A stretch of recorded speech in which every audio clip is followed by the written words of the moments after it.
2021 இதே மாதிரி ஒரு சட்டமன்ற தேர்தல்.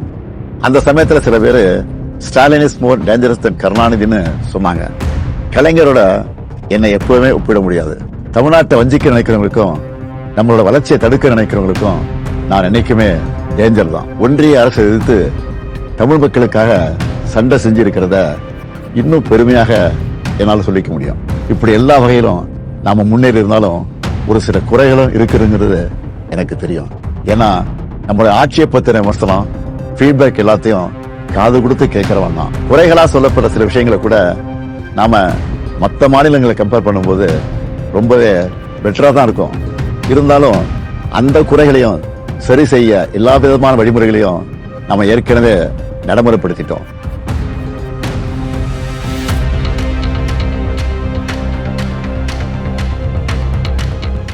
வணக்கம், எல்லாரும் எப்படி இருக்கீங்க? தேர்தல் பிரச்சாரம் பரபரப்பா போயிட்டு இருக்கு. தமிழ்நாடு பூரா நான் மக்களை சந்திச்சாலும் இந்த வீடியோ மூலமா சில விஷயங்களை உங்ககிட்ட மனசு விட்டு பேசணும்னு நினைக்கிறேன். இன்னும் கொஞ்ச நாள்ல எலெக்ஷன். இந்த சமயத்துல எனக்கு ஒரு விஷயம் மைண்ட்ல வருது.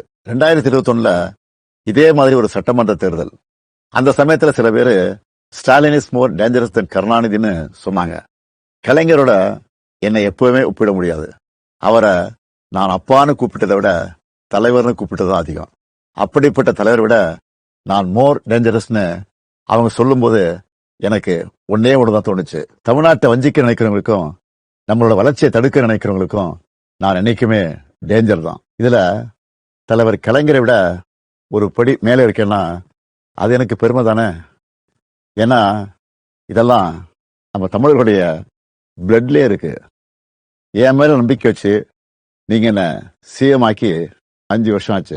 ஸ்டாலின் சார் சிஎம் ஆனதெல்லாம் ஓகே, இந்த 5 வருஷத்துல மக்களுக்கு என்ன பண்ணிருக்கீங்க அப்படின்னு யாராவது கேட்டா நம்மால மணிக்கணக்கா, ஏன் நாள் கணக்கா கூட பேச முடியும். முக்கியமா எப்பவுமே ஒன்றிய அரசு எதிர்த்து தமிழ் மக்களுக்காக சண்டை செஞ்சிருக்கிறத இன்னும் பெருமையாக என்னால் சொல்லிக்க முடியும். சமூக நீதியுடன் கூடிய வளர்ச்சிங்கிறது தான் நம்முடைய முதன்மையான குறிக்கோள்.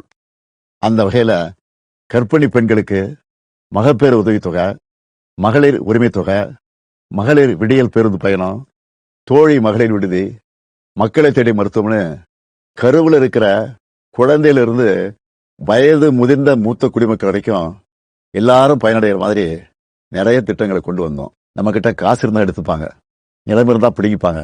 ஆனா படிப்பு மட்டும் யாராலையும் உங்ககிட்ட இருந்து எடுத்துக்கவே முடியாதுன்னு ஒரு சினிமா வசனம் இருக்கு. அது 100க்கு 100 உண்மை. நான் பதவியேற்றதிலிருந்து மாணவர்களை சந்திக்கும் போதெல்லாம் இதே கருத்தை தான் சொல்லிக்கிட்டு இருக்கேன். கல்வி ஒண்ணுதான் உங்ககிட்ட இருந்து யாரும் திருட முடியாத ஒரே சொத்து. அதனாலதான் ஸ்கூல்ல காலை உணவு திட்டம், காலேஜ் ஸ்டூடெண்ட்டுக்கு லேப்டாப், அரசு பள்ளியில் படிச்ச மாணவ மாணவிகளுக்கு மாசம் 1000 ரூபாய் உதவித்தொகை, நான் முதல்வன் திட்டம்னு கல்விக்காக மட்டும் இந்த ஆட்சியில அவ்வளவு திட்டங்களை கொண்டு வந்திருக்கிறோம். நீங்க எந்த டேட்டா வேணாலும் எடுத்து பாருங்க.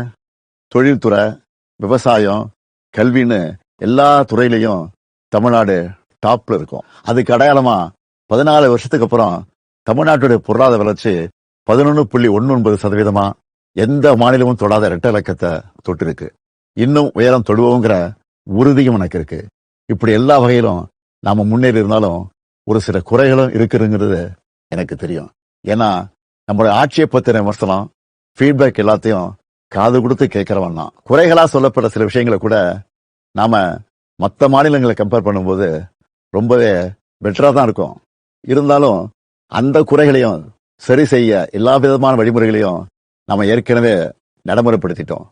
அதோட விளைவுகளை இன்னும் கொஞ்ச நாள்ல நாம பார்ப்போம். உங்க எல்லாருக்கும் தெரியும், போன வாரம் ஒன்றிய அரசு டீலிமிட்டேஷன் ஒரு மசோதா கொண்டு வந்தாங்க. மக்கள் தொகையை கட்டுப்படுத்தி தொழில் வளர்ச்சியில பெஸ்ட் பர்ஃபார்மிங் ஸ்டேட்டா இருக்கிற நம்மளை தண்டிக்கிறதுக்காகவே அந்த மசோதா கொண்டு வந்த மாதிரி இருந்துச்சு. ஆனா அந்த மசோதா வந்து அடுத்த நொடி முதல் எதிர்ப்பும் மசோதாவோட நகல் எரிப்பும் நம்ம தமிழ் மண்ணில் என் மூலமா ஆரம்பிச்சது. நாம கொளுத்தின அந்த நெருப்பு தான் இன்னைக்கு கொழுந்து விட்டு எரிஞ்சு அந்த மசோதாவை சாம்பலாக்கி இருக்கு.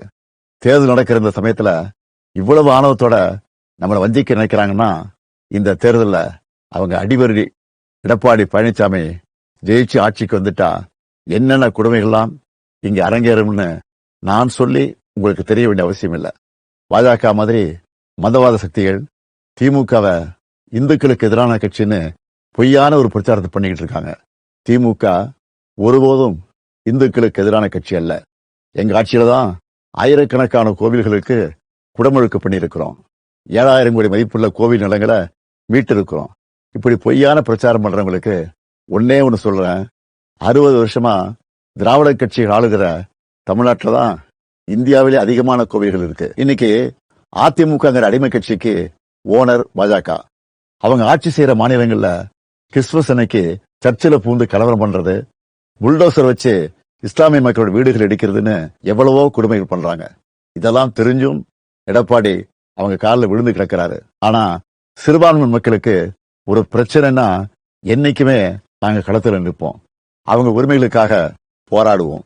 1975 மிசாங்கிற ஒரு போரை அன்றைய ஒன்றிய அரசு நடத்தினப்போ அதை எதிர்த்து போரிட்டு வந்தான் இந்த ஸ்டாலின். அப்போ நான் ஒரு இளைஞன், கலைஞரின் மகன். இன்னைக்கு நான் அப்பா ஸ்தானத்தில் இருக்கிறேன். இப்பவும் நமக்கு எதிரான போரை எதிர்த்து நிக்கிறேன்.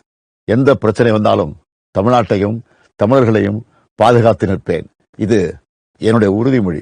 எந்த வகையில வந்தாலும் எத்தனை முறை முயற்சி பண்ணாலும் திமுக இருக்கிற வரைக்கும் தமிழ்நாட்டில் பாஜகவும் அவங்களுடைய கொடூரமான மக்கள் விரோத சித்தாந்தமும் ஜெயிக்க முடியலன்னு வரலாறு சொன்னா போதும். அது மட்டும் போதும். நம்ம உரிமைய, நம்ம உழைப்ப, நம்ம மக்களுடைய கலாச்சாரத்தை, நம்ம மொழியை அழிக்கணும்னு நினைக்கிறவங்களோ அவங்களோட அடிமைகளோ நமக்கு வேணாம். இந்த வளர்ச்சியும் வளமான எதிர்காலமும் அடுத்த 5 வருஷம் தொடரணும். நான் உங்க அப்பாவா, அண்ணனா, தம்பியா, ஒரு தோழனா உங்ககிட்ட உரிமையோடு கேட்கிறேன். மீண்டும் இந்த நல்லாட்சி தொடர உதயசூரியன் சின்னத்திலும் எங்களது மதச்சார்பற்ற முற்போக்கு கூட்டணி கட்சியின் சின்னத்திலும் வாக்களித்து வெற்றி பெற செய்யுங்க. நன்றி. வெல்வோம் ஒன்றாக.